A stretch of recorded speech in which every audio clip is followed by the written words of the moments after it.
ကျွန်တော်ပါလက်စတိုင်းရဲ့ဖိလစ်ပိန်းရဲ့ဘင်္ဂလားဒေ့ရှ်ရဲ့မြန်မာရဲ့၄နိုင်ငံကန်ကြတယ်ပါလက်စတိုင်းကိုရှုံးနေထားပါနော်ခုနကဗာလဲဟိုရင်းကို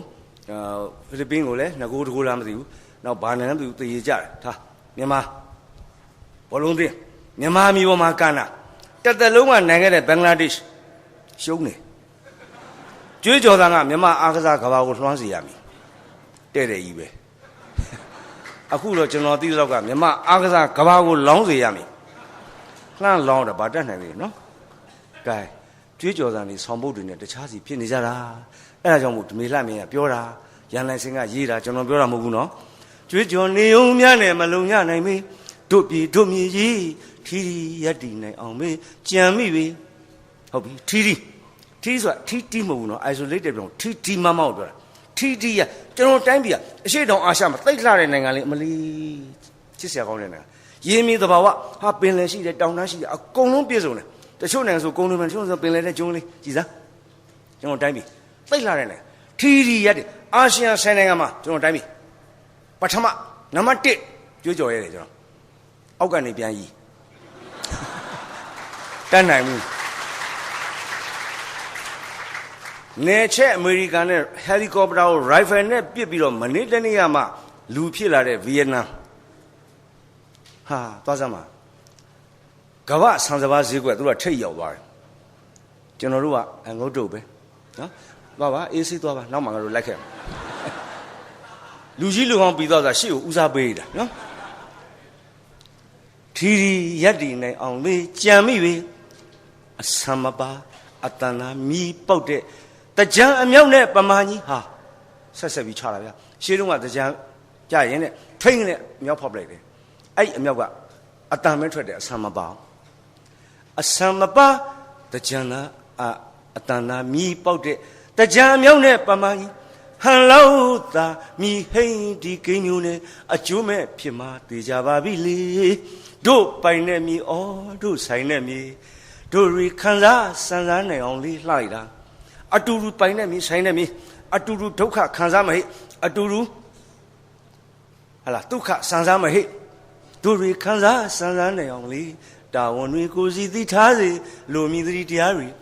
တို့ပြေကြီးတို့ကာဝယ်မလေးတို့မြေကြီးတို့ကာဝယ်မလေးတို့အခြေခိုင်မြဲမယိမ်မလဲအောင်မေးကုန်းတရည်ရက်လေရက်တွေအော်ကြီးတဲ့ရည်ရက်လေရက်တွေပေါင်းယုံလို့အာအင်ဖြေပါလေ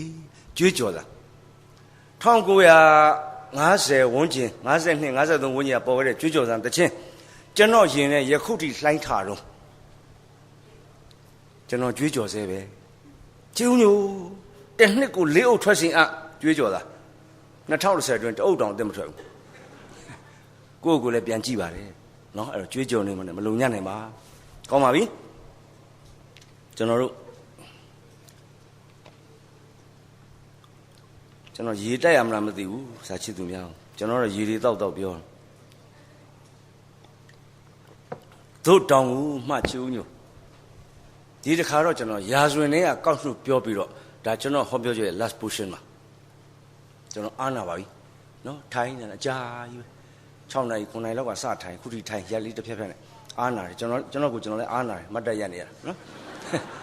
ဒူပါဦးဗျာနော်လောက်ကြတာပေါ့လှော်ကြခတ်ကြတာပေါ့လှော်ကြခတ်ကြဆိုလဲ object သွားသတိရပြန်ပြီတပင်မဂ္ဂဇင်းမှာပဲပါတာဗျကာတွန်းကွက်က4ကွက်လားမသိဘူးမြစ်ပြင်ကျဲကြီးထဲမှာလှိုင်းလေတွေထားနေသားလေးငယ်ကလေးချက်လေးကလေးကလှေနောက်ပိုင်းမှာငုတ်တုကလေးထိုင်ရှေ့ကအဖေကြီးကနေပြီးလှော်တဲ့နေဟေးငါသားလှိုင်းပဲလို့ထန်ပြီးသွားပြီတစ်ကွက်လေပဲလို့ကြမ်းကြလေတွေကြတတိယကွက်ဟေးဥတီယာကိုရောက်အောင်လှော်ခမယ်ကွက်ဟုတ်ပြီနောက်တစ်ကွက်6ကွက်ရှိတယ်နောက်တစ်လာငါသားအဖေနေရာကိုမင်းဝင်ယူစမ်းလူငယ်ပြီနောက်တစ်ကွက်ကြတော့သားလေးကပြန်ပြောတဲ့အကွက်လာအဖေလှော်တဲ့နေရာမင်းလာယူလက်လှော်စမ်းဆက်ပြီးတော့အဖေနေရာယူစမ်းကလေးကပြန်ပြောတယ်လာလို့မရဘူးအဖေလေကြီးကအပေါက်ကြီးနေတဲ့သားဖင်ပိတ်ထိုင်နေရတာတဲ့ညီလက်ညီလှော်ကြတာပေါ့နော်အဲ့တော့နောက်ဆုံးမြတ်တာလက်ဆောင်ပေးပါမယ် ဒါကျွန်တော်အလွတ်ပြောတာမဟုတ်ပါဘူးကျွန်တော်ဟောဒီသမိုင်းမတွင်သမိုင်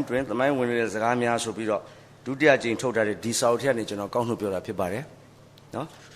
စာအုပ်ကြော်ညာလည်းမဟုတ်ပါဘူးဒါက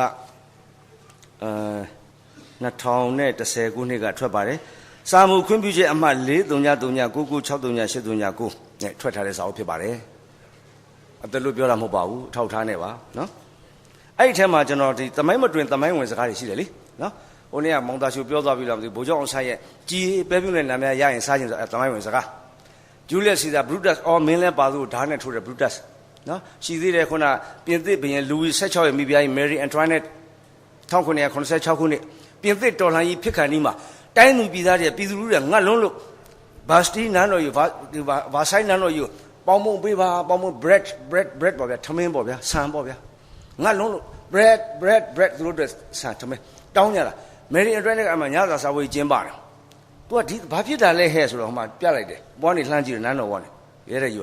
ဘာလဲသူတို့ပေါင်းမုံတောင်းနေကြပါတယ်သခင်မကြီးတဲ့ဟာသူတို့ပေါင်းမုံမရှိဘူးလားမရှိပါဘူးလေအပေါင်းမုံမရှိရင်သူတို့ကိတ်မုံစားပေါ့တဲ့ဟောကိုချင်းမစားလားအဲ့ဒါလည်းသမိုင်းဝင်စကားပဲအဲ့ဒီလိုသမိုင်းဝင်တဲ့စကားတွေများစွာရှိသေးတဲ့အ ਨੇ ကစကားလေးတစ်ခွန်းဘသူစကားလဲဆိုတော့မင်းတို့မင်းကြီးရဲ့စကားပါဘဝရှင်မင်းတရားကြီးရဲ့စကားပါပြင်စမသင်္ကန်းတာတင်မင်းတရားကြီးရဲ့စကားပါမင်းတို့မင်းကြီးအလုံးသိပါလေအထူးပြောစရာမလိုပါနော်ဟိုလေးတော့မသားလေးလျောင်းပြီးတော့ငှက်မိုးလေးနဲ့ခါပြီးတော့မိဖုရားတွေအများကြီးယူသားတွေအများကြီးမွေးသမီးတွေဟာလားအဲ့ဒီမင်းတို့မင်းကြီးသူကဖရာတရားကြည်ညိုတယ်တန်ဃာတော်တွေသိကြည်ညိုရတယ်အဲ့ဒီစိတ်ကတော့ရှိပြီးတော့အဲ့ဒီဓမ္မနဲ့ဖရာတရားနဲ့နိစ္စတဲ့အတွက်ကြောင့်မို့တက်ဝင်တဲ့အတွက်မင်းတို့မင်းကြီးက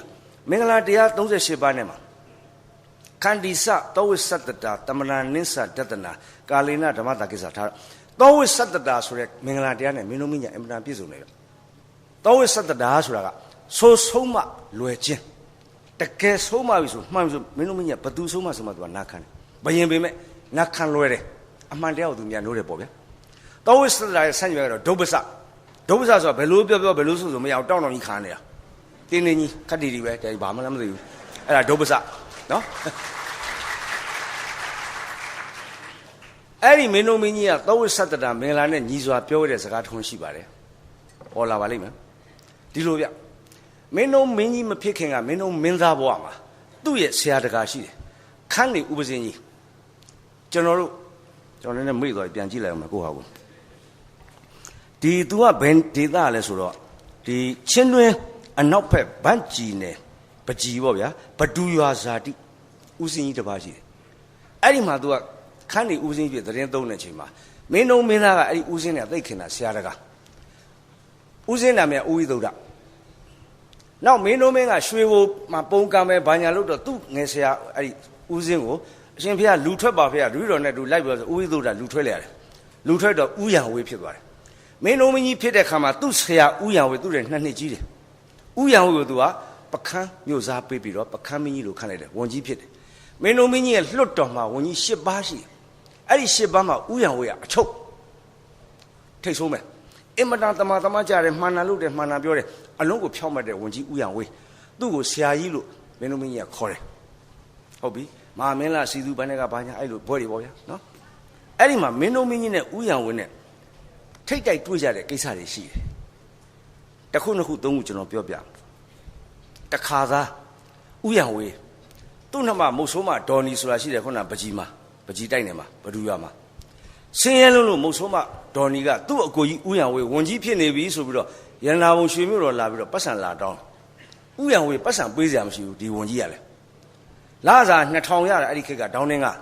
1000ကိုဝန်တော်လက်ထက်ထည့်ရောမင်းချက်ပြုတ်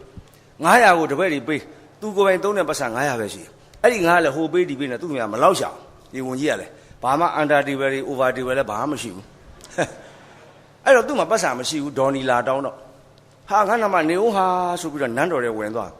ဘာသွားတွေ့လဲဆိုတော့ဘရင်ရွှေပရင်သားတွေရွှေပခက်ခတ်နေတာသွားတွေ့ဟာဟုတ်ပြီကြည့်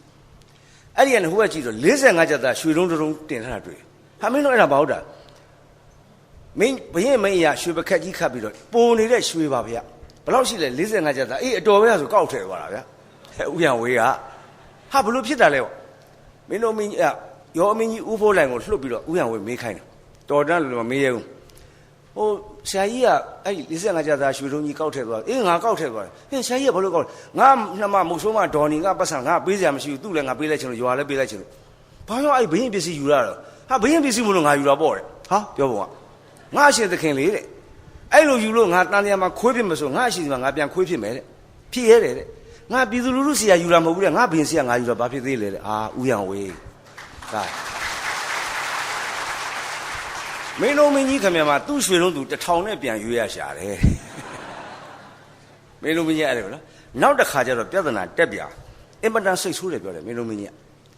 ကရင်နီစော်ဝါရှိတယ်ဗျကရင်နီနယ်ဆိုတာရှိတယ်အဲ့ဒီစော်ဝါဆိုတာနှစ်စဉ်အခွန်ပနာဆက်တယ်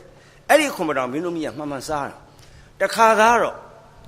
ကရင်နီစော်ဝါကသူ့နာမည်ကိုသိမ့်ပိုက်တော်မူပါဆိုပြီးတော့မင်းတို့မင်းကြီးလက်အပ်တယ်မင်းတို့မင်းကြီးဟာငါတစ်နှစ်တောင်တော့အခွန်စားနေတာနယ်မြေသိမ်းလိုက်တော့စားမှာဆိုသိမ့်ပိုက်မယ်ဆိုအမိတ်ထုတ်ပြီးတော့လွတ်တော်ကိုပို့တယ်ဘရင်အမိတ်ကိုလွတ်တော်ပို့လို့ရှိတယ်အဲ့တော့စာကျွန်ပေါ့ဗျာခုနဟိုတဲ့နဲ့ပေဒီပါဒီနဲ့အဲ့ဒါလွတ်တော်အတီးပြပြထားပါညာလောက်ရတယ်အဲ့အုပ်ချုပ်ရေးစနစ်ကအဲ့မှာကင်းနီနယ်ကိုသိမ့်ပိုက်တော့မူမယ်ဆိုတဲ့စာကျွန်ပို့တော့ဥယံဝေးဘာလို့တဲ့အောင်မွေလဲအဲ့ဒီစာကျွန်ချိုးဖျက်ပလိုက်တယ်ဟာသိစိတ်ဆိုးတာမင်းတို့မင်းကြီးခေါ်တော့လည်းညီလာခံနဲ့မတက်ဘူးဘာကြောင့်ဘရင်ပေးတဲ့စာကျွန်ကိုအမိတ်ဆောင်ချိုးဖက်ပြအဲ့ဒါအင်မတန်ကြီးလေးတဲ့အပြည့်နောက်ကြမှာညညီလာခံကြမှာစိတ်ပြေလောက်ပြီးမှမေးတာဆရာကြီးဘာကြောင့်ကျွန်တော်ကျုပ်စာကျွန်ကြီးကိုချိုးဖက်ပြလာလဲဟမ်ကရင်ဒီစော်ပါအခွန်လေးမှန်မှန်စားနေဟုတ်ရသားနဲ့သူလျှောက်တိုင်းသူပေးတိုင်းယူရမှာလားနယ်ကြီးသိရမှာလားဘရင်ဆိုတာတိုင်မင်ရသေးတယ်စိတ်ထင်ရလျှောက်မလို့ရဘူးဘာဖြစ်လို့လဲဆရာကြီးအဲ့ဒီကရင်ဒီနယ်ကြီးကိုကိုကယူလိုက်တော့ကရင်နီနယ်ဆိုတာရိုးရရားနဲ့ထိစပ်တယ်အဲ့ဒီရိုးရရားမှာဗြိတိရှပိုင်နဲ့ထိစပ်တယ်ဟိုဘက်ကပြဿနာဖြစ်ရင်အဲ့ဒီပြဿနာဆက်လာပြီးကိုယ့်စီကပြဿနာကူးလိမ့်မယ်အဲ့ဒါမစဉ်းစားမိဘူးလားဘာကြောင့်ကိုယ့်ဘောက်ကိုမတိုင်ပင်မဲနဲ့ကိုယ့်ဘောက်ဆုံးပြတ်တယ်လေထို့ကြောင့်အဲ့ဒီအမိတ်မဟုတ်